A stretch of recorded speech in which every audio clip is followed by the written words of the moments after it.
Part two. Okay. And I don't ever do these because I try to condense everything in 10 minutes. But honey, let's do it, okay? Because today. Okay, now, to clear up a few things about that last one, let me explain why my mother and I's shit was so together, okay? And again, you would have to go back to other videos to understand. I lost my daddy when I was young, okay? Matter of fact, the anniversary of his death and Mother's Day is all wrapped into one. The anniversary was yesterday.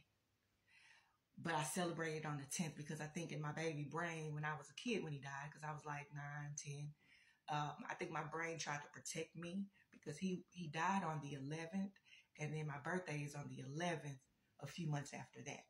So I don't know. So I celebrate him the 10th and the 11th at this point. But anywho, the reason why my shit was so entrenched with my mama is because at that time, my mindset was, I'm all my mama got. My mama needs me. My daddy died. I gotta be here for my mama.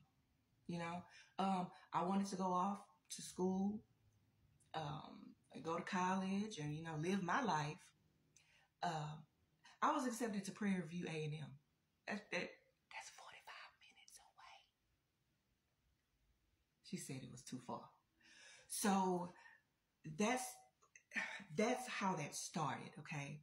Then once I had my daughter and I wasn't really getting the help that I should have gotten, I had to depend on her and lean on her some more. So just in case y'all was like, well, why was your mama on your accounting? Well, why was your mama all in your business? I mean, because I thought we were really like helping one another. I mean, when I had business to handle and take care of, she would help me because I was out working and trying to be a single parent, right? So I thought it was help, but really it was hurt. That wasn't help. It was hurt. You know what I'm saying? Because now you're in my business, you know. I'll never forget. Let me tell y'all this real quick and then we'll get back on task. You know, when I first started dating my husband, you know, we was like, honey, we gonna do this. Everything about this situation gonna be right. Okay? So, let's go to the doctor, right? Before anything go down. Let's, you know. And I'll never forget my mama was like, oh, I see you went to the doctor. So this is what kind of level shit I'm talking about. Okay? I'm sure someone out there can relate. I know I ain't the only one. I'm not the only one because I get messages and DMs from men, women, black, white, young, old. And you know what they tell me? Thank you. I didn't even know what I was going through. I saw your video and now I understand. So that's why I'm here. If no one else needs it, those that have gone through it need it. Because we need to know that we are not alone. All right, so now that that's out the way, let me give me a little drink of water and let's get into it. All right, now I might be jumping all over the place. I don't know. I hope it makes sense. All right. I don't know how Risa Tisa did it, baby. You must have really sat down and got your itinerary and your outline and you wrote a paper before you did these, didn't you? Because, girl. Okay. Now, let me tell y'all about my husband first meeting my mama. Okay? It was the sweetest thing. I just thought that, I was like, oh, like I have been through so much. But God has really blessed me, right? Because I had like this little shindig, this little kickback, this little, you know, at my house.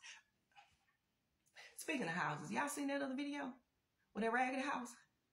I bet y'all was like, why that girl live in that raggedy house? I lived around the corner from my mama in her property. Well, it was a rental property, but I'll get to that because I wasn't paying no rent because how much rent would you pay for that? But anyway, moving too fast. Yeah, so I had this little thing in my house and all my friends were there. This was his first time coming over to meet the gang, right? Which is really a small gang because I don't really fool with that many people. But anyway, so before he met any of my friends, he was like, no, I need to meet your mom. And I was like, oh, you did it, girl. You got you a good one. So he went over there. He met my mom. Everything was cool, I suppose. You know, the pleasantries when it's first going down before the mask come off. You know what I mean?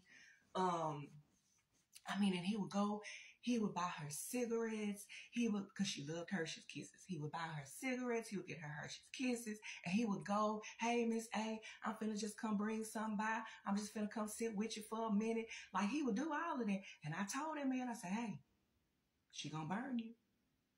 He said, that little lady? I said, that little lady. Uh-huh. Yeah. Huh? Like the old folks say, just keep on living. Okay? And, yeah, so that's how that started, and everything was very cool and very cordial.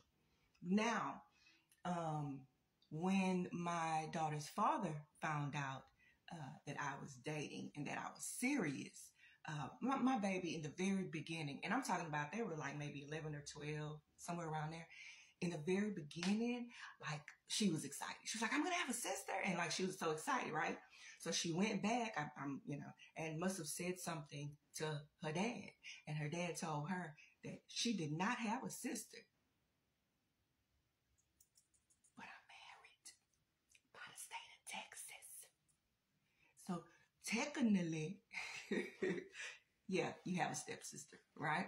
They were close in age. Well, they are close in age. And she was so excited. But once she was told that she didn't have a sister or whatever happened, things changed.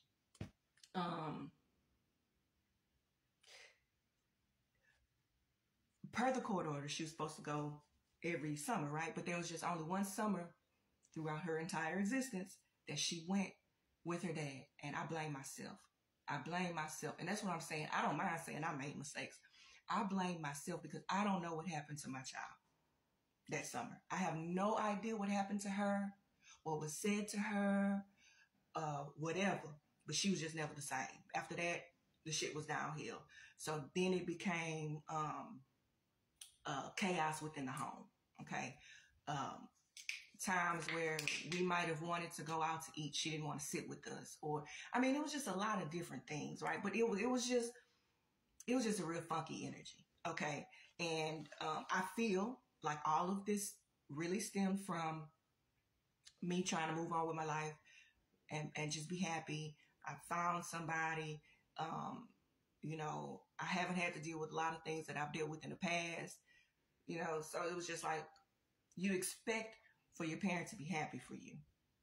That's what you would expect. And that's what a lot of us don't have. I have seen so many posts and things where, narcissistic parents put their children and their son-in-law or their daughter-in-law through pure hell for no reason other than wanting to be chosen first or wanting to be put on a pedestal or whatever. And I mean, I've always had issues with her, with my mama. And I think the problem was I've never wanted to put her on a pedestal. Girl, what pedestal? For who, child? I mean, yeah, of course you took care of the basics.